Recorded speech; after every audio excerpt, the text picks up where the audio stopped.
파스콘 동지 여러분, 지난 주말과 주일 주안에서 평안하셨습니까? 새롭게 시작된 한 주간도 성삼일체 하나님께서 여러분과 늘 함께 하시기를 원합니다. 이번 주에도 변함없이 하나님 말씀 중심의 삶을 살아가시기를 원하오며, 현우리와 함께하는 올해 세 번째 구원의 여정 출발하도록 하겠습니다. 2025년이죠. 죄송합니다. 2025년 3주차 하나님의 말씀은 누가복음 1장 68절의 말씀이 되겠습니다. 자, 함께 외웁시다. 찬송하리로다 주 이스라엘의 하나님이여 그 백성을 돌보사 속량하시며. 누가복음 1장 68절 말씀. 아멘. 다시 한번 해보겠습니다. 찬송하리로다 주 이스라엘의 하나님이여 그 백성을 돌보사 속량하시며. 누가복음 1장 68절 말씀. 아멘.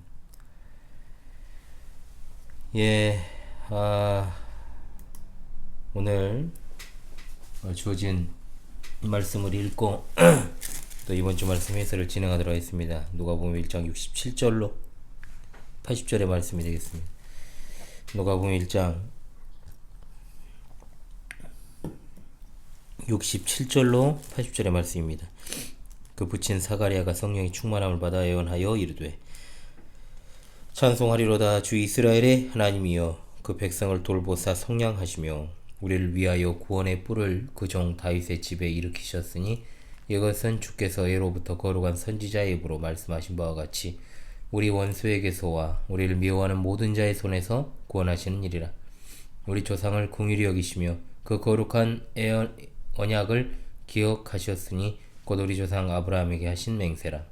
우리가 원수의 손에서 건지심을 받고 종신토록 주의 앞에서 성결과 의로 두려움이 없이 섬기게 하리라 하셨도다. 이하여 내가 지극히 높으신 이의 선지자라 일컬음을 받고 주 앞에 앞서가서 그 길을 준비하여 주의 백성에게 그 죄의 사함으로 말미암는 구원을 알게 하리니 이는 우리 하나님의 긍휼로 인함이라. 이로써 돋는 해가 위로부터 우리에게 임하여 어둠과 죽음의 그늘에 앉은 자에게 비치고 우리 발을 평강의 길로 인도하시리로다 하니라. 아이가 자라며 심령이 강화해지며 이스라엘에게 나타나는 날까지 빈들에 있으니라. 아멘. 우리는 지금 예수님의 탄생과 성장 또 소년 시절에 관한 누가복음 기사의 5번째 시간을 맞이합니다. 지난 시간에 주의 사자 가브리엘의 예언을 믿지 못하여 벙어리 징계를 받았던 요한에 붙인 사가랴의 입이 풀리게 되었고, 오늘 67절에서 80절은 입이 풀린 사가랴가 성령의 충만함으로 부른 소위 예언의 찬가가 이어집니다. 사가랴는 여기에서 구원의 뿌리 되시는 메시아를 보내신 하나님의 은혜를 찬양하고, 또 동시에 자신의 아들 세례 요한이 주의 길을 예비할 등불의 사역을 감당할 자임에 대해서 성령의 강동하심을 따라 예언하고 있습니다. 사가랴의 이와 같은 찬양은 메시아를 보내주신 것에 대한 감사가 이제 주된 내용입니다. 실상 자신의 아들 세례 요한에 대한 것은 아주 일부에 불과하다는 것이 특징이죠. 즉 사가랴의 찬양은 늙어서 아들을 얻은 것에 대한 인간적 기쁨이 아니라 이스라엘의 지도자적 위치에 있는 제사장으로서 구약 예언을 바탕으로 예수 그리스도를 통한 구원 역사를 바라보며 찬양하는 것임을 우리가 바르게 인식할 필요가 있습니다. 특히 이 찬양은 전형적인 히브리식 문장 구조를 가지고 있습니다. 히브리 문장 구조에서 특징적으로 많이 사용되는 것이 바로 교차대구입니다. 교차대구법인데, 즉 문장을 전반부와 후반부로 나누고 그 둘을 연결시키는 연결구를 사이에 넣고 전반부의 내용을 후반부에서 똑같이 다루되 다른 표현을 사용해서 강조하는 용법, 이게 뭐라고요? 교차대구법입니다. 자, 이런 구조로 사가랴의 찬양을 살펴보면 되겠습니다. 오늘 이 귀한 찬양을 우리 동지들과 함께 4소절로 나누어서 상고하겠습니다. 이 시를 살아가는 주께서 사랑하시는 우리 광주 신실한 교회 및 현월TV 파스콘 동지들이시여, 우리가 마땅히 이 찬양을 통해 이 시대 성도가 할 일이 무엇인가 이것을 배워야 합니다. 마지막 시대에 사가랴와 세례 요한과 같은 심정을 가지고 성도의 찬송의 제목과 사명을 다시금 깨달아서 준행하는 이 시대의 등불들이 다 될 수 있기를 소망합니다. 자, 첫째 소절을 봅니다. 자, 메시아를 보내주심에 대한 찬양입니다. 본격적인 찬양에 앞서 67절에서 사가랴는 성령의 충만함을 받아 애원하여 이르되, 이 말로 시작을 하지요. 성령으로 충만하다라고 하는 것은 사가랴가 인간의 생각으로 이 찬양을 하는 것이 아니라 하나님에 의하여 성령의 충만함을 받아 그 감동하심으로 흘러나오는 것이다, 이 말입니다. 더 이상 채워질 것이 없어 흘러넘친다. 당연히 하나님으로부터 나오는 것이니까 그럴 수밖에 없습니다. 예언하다라고 하는 것은 성경에서 주로 하나님의 계시를 선포하다는 내용을 가집니다. 즉 사가랴가 단순히 암예를 예고하는 것뿐만 아니라 하나님의 계시를 선포하는 선지자적 자세로 찬양하는 것이요, 이것들은 반드시 이루어질 것임을 보여주는 대목이다 할 수 있습니다. 찬송하리로다 주 이스라엘의 하나님이여. 자, 이 부분을 우리 같이 읽으면서 보죠. 찬송하리로다 주 이스라엘의 하나님이여, 그 백성을 돌보사 속량하시며. 자, 이번 주 하나님 말씀 아닙니까? 성경을 놔둘 곳이 좀 애매해가지고 여기다가 놔두겠습니다. 자, 하나님을 찬송하는 이유 뭐냐? 자, 하나님께서 자기 백성을 돌보사 속량하시기 때문이다. 이스라엘은 1차적으로 야곱의 후손된 이 유대인들을 가리킵니다마는 보다 넓은 영적인 의미로 보는 것이 맞겠죠. 바로 그것은 하나님의 언약 백성의 모임이라 할 수 있는 교회를 가리키는 것입니다. 하나님께서 자기 백성, 즉 교회를 돌보사 속량하셨다는 건 아주 중요한 의미를 갖습니다. 돌보다라고 번역된 이 말은 도움을 주기 위해 자세히 살펴보다라는 의미와 직접 찾아오다라는 의미가 동시에 포함이 됩니다. 환난과 위기에 처한 언약 백성들을 향하신 하나님의 은혜와 사랑을 잘 표현하는, 나타내는 표현이다라고 할 수 있죠. 이와 같은 차원에서 사가랴는 구원의 주이신 메시아의 길을 예비할 요한을 태어나게 하신 하나님을 생각하며 그분이 자기 백성을 돌보시기 위해 찾아오셨다라고 찬양하는 것입니다. 자, 속량이라는 말, 속전을 내고 놓아주다, 구속하다라는 말에서 유래한 것입니다. 구속, 해방, 자유. 자, 구약에서는 장자의 속전을 요구할 때, 그리고 노예 상태로부터 해방될 때 사용되기도 했고, 신약시대에 와서는 이제 속죄금을 치르다라는 의미로 사용되었으므로 결국 속량이라 함은 하나님의 구원과 관련해서 예수 그리스도께서 죄인들을 대신하여 십자가에서 죽으시고 그 피값으로 말미암아 사람들이 죄 사함을 받는 것을 의미하는 게 됩니다. 실로 하나님은 세상을 이처럼 사랑하사 독생자를 주심으로 그들을 죄와 사망에서 구원하시기 위해 속량하시기로 작정하신 것입니다. 사가랴는 바로 이러한 놀라운 그리스도의 속죄 사역을 전심으로 찬양하고 있습니다.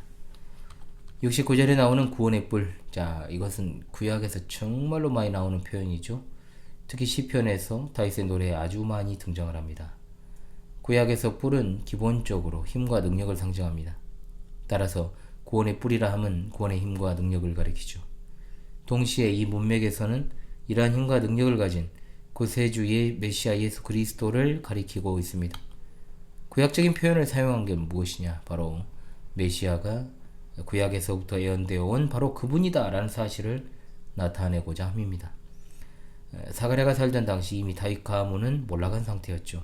그러나 하나님은 다윗의 집으로부터 이스라엘 백성을 위한 강력한 구원을 일으키실 것이다 라고 약속하셨고, 이 예언이 바로 그리스도 안에서 이루어졌습니다.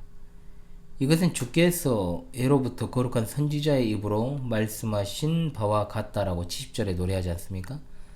이것이 어느 날 갑자기 이루어진 것이 아니라 구약에서부터 지속적으로 예언되어 온 것이 이제 비로소 성취된 것임을 분명히 합니다. 예로부터는 태초로 거슬러 올라갈 만큼 아주 오래전부터라는 의미를 가집니다. 이미 창세기 3장 15절에 여자의 후손을 통한 인류 구원의 내용을 담은 복음이 등장하지 않습니까? 구약의 선지자들은 그리스도를 다윗의 자손이라 불렀고, 하나님께서 다윗의 집으로부터 그리스도를 일으키셔서 이스라엘에 큰 구원을 가져다 주실 것이다 라고 예언하였습니다. 사가랴는 하나님의 신실하심을 신뢰하는 가운데 메시아를 통한 택자들에 대한 구원도 구약에서 예언된 것처럼 그대로 이루어질 것을 믿고 찬양한 것입니다. 그 내용은 우리 원수에게서와 우리를 미워하는 모든 자의 손에서 구원하신 일이라. 자, 어떤 이들은 여기 나오는 원수가 그 당시 유대인들의 지배 세력, 지배국 로마 제국을 가리키는 것이라 보기도 하지만 이 사가랴의 찬양은 그렇게 제한적 의미를 가진 것으로 보기 어렵고 하나님의 작정과 구원의 섭리사적 측면에서 최초로부터 지금까지 약속된 메시아를 노래하고 있으므로 당연히 원수는 하나님의 구원의 작정과 그 섭리사를 방해하는 사탄과 그의 추종자들, 영적 원수들을 가리키는 것으로 보는 것이 합당하다 하겠습니다. 이러한 원수들로부터 자기 백성을 그들의 죄로부터 구원하시기 위해 구주 예수 그리스도를 이 땅에 보내신 우리 하나님이십니다. 아멘. 메시아를 보내주심에 대한 이 첫 소절의 찬양을 통해 우리 주님의 백성들이 마땅히 교훈받아 준행해야 될 것이 세 가지가 있습니다. 첫 번째, 성도는 주님의 구원의 은혜를 찬송해야 됩니다. 이 시대 많은 교인들이 자신들이 받은 것 그리고 가진 것 이것으로 인해서 찬송의 제목을 삼지만 죽으나 사나 성도의 찬송의 제목은 주님으로부터 받은 구원의 은혜인 줄을 믿습니다. 아멘. 예수님께서 십자가에 달리사 우리를 속량하심으로 죄와 사망으로부터 구원받아 영생을 선물로 받았습니다. 그렇다면 사가랴와 마찬가지로 우리 성도들은 그리스도의 속죄의 사역과 그 은혜를 찬송해야 될 것입니다. 병에서 낫고 승진하고 취직하고 대학에 합격하고 사업이 성공하여 하는 찬송은 미안하지만 예수님을 믿지 않는 자들도 나름의 방법으로 표현하는 것입니다. 그러나 그와 같은 찬송들은 오래갈 수 없습니다. 그러므로 주께 사랑하시는 파수꾼 동지들이여, 세상의 부와 명예를 아무리 소유해도 구원의 은혜가 없다면 헛된 것이다 라는 사실을 잊지 말고 언제나 어떤 처지에 놓여있든 상관없이 예수 그리스도를 통한 속죄의 그 사랑과 은혜를 찬송하는 삶을 살아가시기를 바랍니다. 아멘. 둘째로, 성도의 자랑도 주님의 구원인 줄로 믿습니다. 사가랴의 찬양에서 세례 요한은 그야말로 전면에 등장하지 않습니다. 이 말이 뭔 뜻이냐? 우리가 주님으로부터 어떤 은혜와 복을 받았든 간 사가랴와 같이 자기 자랑을 하지 않고 오직 주님의 구원을 자랑해야 된다 이 말입니다. 자랑하는 자는 주 안에서 자랑하라 분명히 말씀하죠. 누구든지 사람을 자랑하지 말라. 고린도전서 3장 21절의 말씀. 자랑할 거리가 있다면 우리보다 사가랴가 훨씬 많지 않았겠습니까? 그러나 그는 그렇게 하지 않고 요셉과 마리아 가정에서 태어날 예수 그리스도만을 자랑했습니다. 자랑은 하나도 유익이 될 것이 없습니다. 성도는 여전히 무익한 종이고 여전히 용서받은 죄인입니다. 그러므로 우리는 하나님으로부터 받은 구원을 자랑하는 것이 맞고 하나님의 구원의 능력을 자랑하는 일을 우리 인생의 가치로 삼아서 다른 이들에게 그러한 구원을 자랑하며 전파해야 될 줄로 믿습니다. 아멘. 셋째, 성도는 세상에 미움을 받는 자들임을 잊지 맙시다. 71절에 원수들이 어떤 존재라고 했습니까? 자, 사탄과 그를 추종하는 영적인 세력을 가리킨다라고 말씀드렸습니다. 세상을 경영하는 것은 하나님이시지만 세상은 공중의 권세 잡은 자, 사탄의 강력한 영향 아래에 있습니다. 그러므로 세상은 당연히 성도를 미워합니다. 주님 말씀하십니다. 세상이 너희를 미워하면 먼저 나를 미워한 줄 알라. 너희가 세상에 속하였으면 세상이 자기의 것을 사랑할 터이나 너희는 세상에 속한 자가 아니요 도리어 세상에서 나의 택함을 입은 자인 거로 너희를 미워하느니라 하셨습니다. 사탄과 세상이 미워하는 것은 바로 우리가 예수 그리스도께 속해 있는 이 세대에 속한 자들이 아니기 때문입니다. 그러므로 사탄과 친하고 세상과 친한 사람은 구원받은 자들이라 할 수 없죠. 성도는 그래서 외롭습니다. 성도는 소외감을 느낍니다. 대화가 잘 통하지 않습니다. 인맥도 한정적입니다. 성격 때문이 아닙니다. 그러나 선택해야 됩니다. 주님께 사랑받고 싶습니까? 세상 사람들로부터 사랑받고 싶습니까? 여러분, 주님과 더욱 친밀해지고 싶습니까? 예. 인맥이 넓어지고 싶습니까? 아니요. 외로워도 슬퍼도 난 안 울어. 왜? 예수 그리스도께서 나를 친구 삼아 주셨기 때문에 이 짧은 인생을 예수님을 벗삼아 살아가는 것이 참으로 꽃길 아니겠습니까? 잠시 스쳐가는 인생, 노새 젊어서 노새, 늙어지면 못 노나니, 그리고 못 놀고 죽으면 지옥 가라니, 이것이 보통의 인생길 아닙니까? 미세 빨리 미세 늦게 믿으면 재미없나니. 우쩍은 말이 아닙니다. 세상에게 미움받고 주님에게 사랑받아 우리 진정으로 재미난 삶을 살아가십시다. 아멘. 둘째 소절로 갑니다. 둘째 소절은 구원의 언약에 대한 찬양입니다. 72절에서 75절입니다. 우리 조상을 긍휼히 여기시며라고 시작을 합니다. 여기다라고 하는 것은 표현이 좀 약하고 베푸시며 행하신다, 이 적극적인 의미를 지닙니다. 머릿속에만 머무는 정적인 긍휼이 아니라 직접적이고 참으로 역동적으로 베풀어지는 긍휼입니다. 하나님은 독생자를 보내셔서 자신의 긍휼이 얼마나 적극적인가를 보여주신 분이십니다. 그 거룩한 언약을 기억하셨다는 것에서 그라는 말이 거룩한 언약이 아니라 하나님의 라는 말로 번역을 해야 맞기 때문에 하나님의 거룩한 언약이다 라고 해야 됩니다. 하나님의 언약은 하나님 자체에서 나오는 빛으로 말미암아 거룩합니다. 그 안에는 하나님의 놀라운 사랑과 위대한 작정과 구원의 섭리가 들어있기 때문에 그야말로 거룩하고 완벽무결합니다. 그러므로 하나님은 하나님의 거룩한 언약을 기억하십니다. 기억한다라는 것은 결코 잊어버리지 않으시는 하나님의 속성을 가리키는 것이지 우리 인간들처럼 과거에 있었던 것을 다시 생각해내는 그런 기억이 아닙니다. 하나님께서는 시공간을 창조하신 분으로 그분의 언약을 지키시기 위하여 직접 그분의 역사를 이루어 가시는 주권자이시자 창조주 하나님이십니다. 아멘. 73절에서 그것이 맹세로 표현됩니다. 하나님께서는 아브라함에게 약속을 주셨고 그런 후에 다시 맹세로 그 약속을 확정하셨습니다.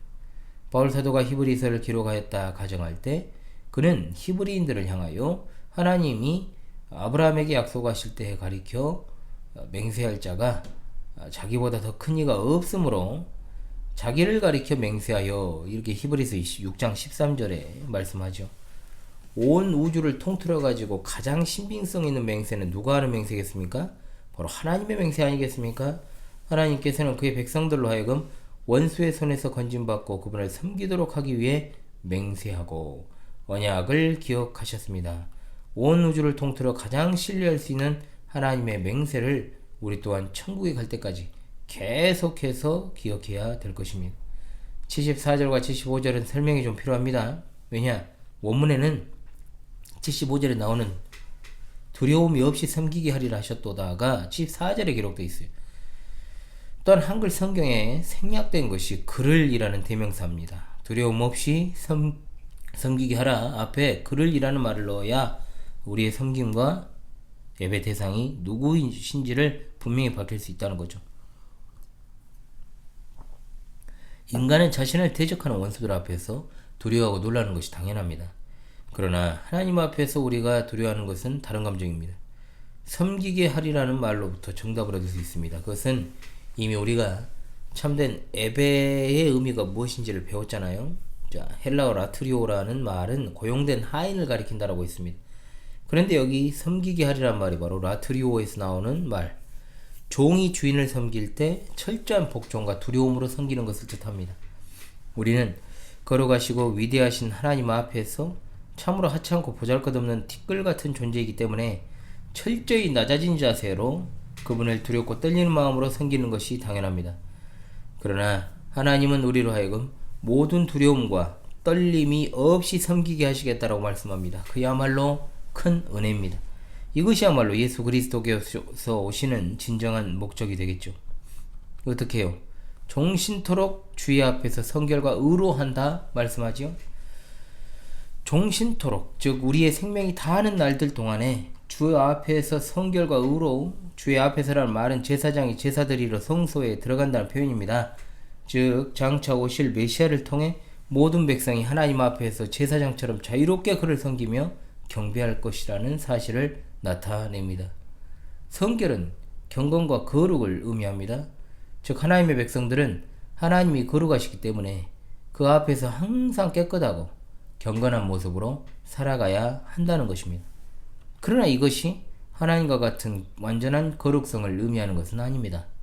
다만 그의 백성으로서 하나님께로부터 거룩성을 인정받는 것이죠. 여기서의 의는 하나님의 뜻을 지키는 것입니다. 하나님을 기쁘시게 하는 의를 말하죠. 성결과 의가 바로 그리스도인들의 의무를 압축하는 단어라고 할 수 있습니다. 이러한 의무는 인간의 힘으로 이룰 수 없습니다. 오직 예수 그리스도의 오심으로 그를 믿는 믿음으로 말미암아 완전하게 이루어지게 되는 것입니다. 자, 구원의 언약에 대한 두 번째 소절의 찬양을 통해 우리 성도들 또한 두 가지를 교훈받아 새깁시다. 첫째로, 예수 그리스도는 하나님의 맹세라고 하는 사실.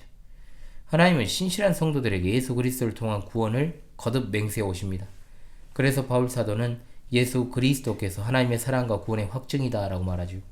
히브리서 6장 16절로 17절, 사람들은 자기보다 더 큰 자를 가리켜 맹세하나니 맹세는 그들이 다투는 모든 일의 최후 확정이니라. 하나님은 약속을 기업으로 받는 자들에게 그 뜻이 변하지 아니함을 충분히 나타내시려고 그 일을 맹세로 보증하셨나니 라고 했습니다. 그러므로 예수 그리스도의 대속 사역은 그를 믿는 자마다 멸망하지 않고 영생을 얻게 하시겠다라는 하나님의 맹세임을 가슴에 새기시기 바랍니다. 그러므로 성도들의 구원은 바로 하나님의 맹세로 확정된 것으로 그 누구도 절대로 이것을 깨뜨릴 수 없습니다. 주님의 백성들이시여, 우리 파수꾼 동지들이여, 예수 그리스도를 단단히 붙잡고 재림에 대한 소망을 가지고 하루하루를 값지게 살아내십시오. 두 번째, 하나님의 구원은 완전합니다. 우리 가운데 누구도 우리 스스로 구원 얻을 자가 없고 억만금을 가지고 있다고 할지라도 천국을 소유할 수 없습니다. 다만 예수 그리스도의 대속 사역을 통하여 그분이 행하신 의를 우리에게 전가시켜 주심으로 우리는 그로 말미암아 의롭다함을 얻어 구원받게 되는 것입니다. 아무런 공로가 없지만 그것이 가능하게 된 것은 오직 하나님의 작정과 구원의 섭리 사역 때문입니다. 하나님을 모르는 자들은 무서워하고 두려워하는 심정을 가지지 않을 수 없지만 우리는 그렇지 않습니다.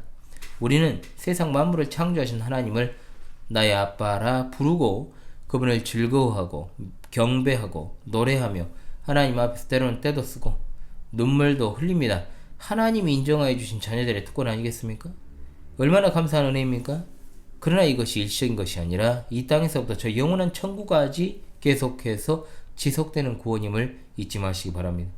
완전한 구원을 받게 된 것은 그리스도의 십자가 대속의 사역이 영원한 효력을 가지고 있기 때문입니다. 할렐루야. 아멘. 셋째 소절입니다. 자, 세례 요한의 사역에 대한 애언이 되겠습니다. 76절로 17절입니다. 자, 찬양이 아니라 애언인 건 사가랴의 아들 세례 요한의 장차 사역에 관한 애언이고, 그는 주님의 길을 예비할 자이기 때문에 찬양의 대상이 되지 못하기 때문입니다. 이 아이여, 이 말은 아들아 라는 말도 됩니다. 세례 요한을 가리킵니다. 세례 요한은 선지자보다 나은 선지자요, 주 앞에 가서 그 길을 준비할 자입니다. 그러므로 다른 선지자들과는 좀 차별화되는 인물이죠. 더욱이 말라기 선지자를 끝으로 400년간 하나님의 계시가 단절된 암흑기였으므로 그야말로 그 암흑기를 뚫고 하나님의 선지자로서의 예비 사역을 할 세례 요한은 하나님께로부터 특별히 선택된 자이고, 하나님은 그를 통하여 계시의 역사를 이어 나가시게 되는 겁니다. 주 앞에 가서 그 길을 준비할 자, 즉 이 말은 주님이 가시는 길을 예비하는 사람으로서 그 사명에서 조금도 벗어나지 않을 것임을 가리키는 말입니다. 주님의 길이 어떤 길입니까?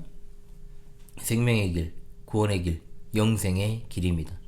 세례 요한은 예수님이 공적 사역을 시작하기 전 회개의 복음을 전파하여 예수 그리스도에 의하여 선포될 영생의 복음을 준비하는 역할을 수행하였습니다.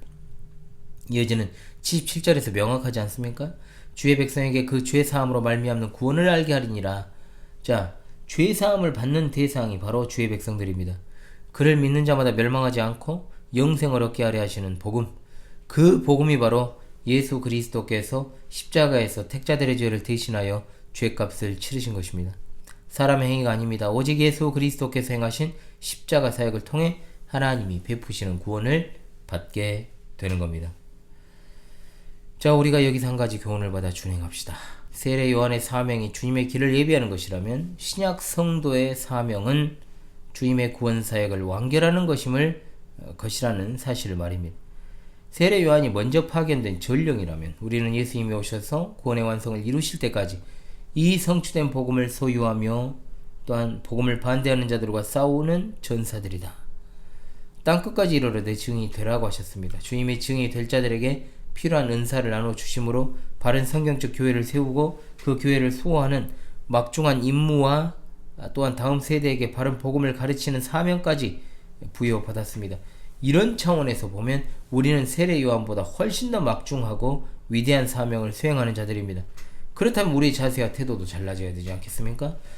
주께 사랑하신 우리 파스콘 동지들이여, 우리는 주님의 재림을 앞당기는 그 사명을 부여받은 영적 전사들임을 잊지 말고 복음과 교회를 위해 싸우며 늘 이기며 나아갈 수 있기를 간절히 바랍니다. 아멘. 자, 그리고 이제 넷째 소절입니다. 메시아의 권사역에 대한 찬양이 되겠습니다. 78절로 79절입니다. 여기 나오는 긍휼이란 말은 직역하면 긍휼의 창자다. 즉 구약에서 주님의 크고 깊은 긍휼을 나타내기 위해 자주 사용된 표현입니다. 우리의 죄사함은 하나님의 아주 깊은 곳에서부터 나오는 긍휼이 그 원인이고 우리의 행위나 공로가 아닙니다. 이로써 돋는 해가 위로부터 우리에게 임하여 라고 했는데 돋는 해는 가지, 싹, 새벽으로도 번역될 수 있는 단어입니다. 어느 것으로 번역이 되든 이것은 그리스도를 가리키는 것이요, 보다 그분의 사역 특성에 맞게 번역한다면 새벽이나 돋는 해가 적절할 것 같습니다. 칠흑같은 어둠을 헤치고 찬란하게 새벽 미명에 떠오르는 태양, 예수님의 모습이 바로 그래요. 자, 구원의 찬란한 빛을 비추시고 그를 믿는 자들이 더 이상 어둠 속에 매이지 않는다는 놀라운 은혜를 주시기 위해 정말 이 세상에 오신 주님, 어두워져가는 이 세상 속에서 복음을 붙들고 끝까지 신실한 성도들에게 다시 오셔서 구원을 완성하게 될 것입니다. 79절은 바로 그런 말씀입니다. 가지, 빛, 새벽, 돋는 해, 예수 그리스도께서 오신 목적, 죄와 무지의 어둠 속에서 죄로 인한 죽음의 그늘에 앉아 하나님을 대적하며 싸우는 자들에게 복음 계시의 빛을 주시고 영적인 평안과 구원의 빛을 주셔서 하나님과 화목하게 되고 마침내 평안 속으로 들어갈 수 있는 길을 어떻게 걸어갈 수 있는지 가르치시기 위해 오셨다, 이 말입니다. 유대인들에게 그리고 이방인들에게 오신 주님, 이제 다시 오실 주님 소망 중에 기다리고 있는 우리들입니다. 80절은 이제 성령의 충만함을 위하여 척박하고 쓸쓸한 광야에서 준비되어지는 세례 요한의 모습을 그리며 마무리하고 있습니다. 자, 주께서 사랑하시는 파스콘 동지들이여, 마지막 네 번째 소절을 통해 한 가지를 기억합시다. 태양이 뜨면 등불은 꺼야 됩니다. 전기시설이 불안정한 어린 시절 정전이 되면 대체할 게 촛불이었습니다. 그죠? 그러나 전기가 들어오면 촛불을 꺼야 됩니다. 우리 사명, 특히 주의 말씀 전하는 종의 사명이 이와 같습니다. 특히 이 시대 세례 요한으로 사용받은 자 누굽니까? 바로 목사들 아닙니까? 목사들의 사명은 등불이나 촛불에 불과합니다. 주님이 오시니 세례 요한도 그렇게 조용히 사라졌습니다. 이미 오신 주님, 승천하신 주님을 기다리는 우리 어떻게 해야 되겠습니까? 조용히 겸손히 희생하며 자신의 빛이 드러나지 않도록 하며 사명 감당을 해야 되겠죠. 아무리 봐도 강단에서 목사 자신의 빛이 빛나고 있는데 어디에서 그리스도의 영광이 나타난다 말할 수 있습니까? 주께서 사랑하는 파스콘된 성도들이여, 여러분이 교회에서 어떤 사명을 수행하든지 간, 세상에서 어떤 사명을 수행하든지 간 세례 요한처럼 주님의 영광을 위해 자신의 불을 조용히 감추고 끄는 참된 일꾼들이 다 되시기를 바랍니다. 아멘. 자, 오늘 주신 본문인 사가랴의 찬양을 통해서 자신의 성도의 사명도 자랑도 오직 예수 그리스도시요, 그 이유는 구원이 하나님의 맹세이기 때문에 완전한 구원이다 라는 사실을 알게 되었고, 또한 우리의 사명은 세례 요한보다 작은 것이 아니라 오히려 더 큰 사명이다 라는 사실을 깨닫게 되었습니다. 태양이 뜨면 등불은 꺼져야 됩니다. 그쵸? 전기가 들어오면 촛불 꺼야 됩니다. 우리 주님, 다시 오실 주님 대망하면서 속히 주님이 오시도록 이 귀한 복음을 전파하고 지키고 복음 전파의 기관인 교회를 수호하며 성도로 합당한 의무를 놓지 않는 마지막 시대 증인의 사명 감당하는 우리 모두가 될 수 있기를 간절히 소망합니다. 다시금 이번 주 하나님의 말씀을 외우면서 한 주간도 하나님 말씀 중심의 삶을 살아가시기를 간절히 원합니다. 외웁니다. 찬송하리로다. 주 이스라엘의 하나님이여, 그 백성을 돌보사 성량하시며. 누가복음 1장 68절 말씀. 할렐루야. 아멘.